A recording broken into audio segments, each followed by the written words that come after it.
30 জন লোক একটি কাজ 24 দিনে করতে পারে।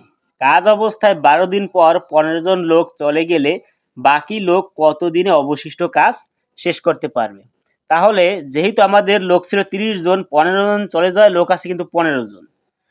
যদি লোক চলে যেত না যেত তাহলে কিন্তু অবশ্যই এই 30 জন লোকেরই বাকি কয় দিনের কাজ আছে, 12 দিনের কাজ তো হয়েই গেছে, আর বাকি 12 দিনের কাজ কিন্তু এই 30 জন লোকেরই করতে হতো। তাহলে আমরা ঐকিক নিয়মে সাজিয়ে লিখি 30 জন লোক কাজটি করত 12 দিনে। তাহলে একজন লোক কাজটি করতে গেলে কিন্তু অনেক বেশি সময় লাগতো, তাহলে গুণ। আর যেহেতু 30 জন ছিল, 15 জন চলে গেছে, তাহলে বাকি আর 15 জনের কতদিন লাগবে এটা আমরা এখান থেকে বের করে ফেলতে পারবো।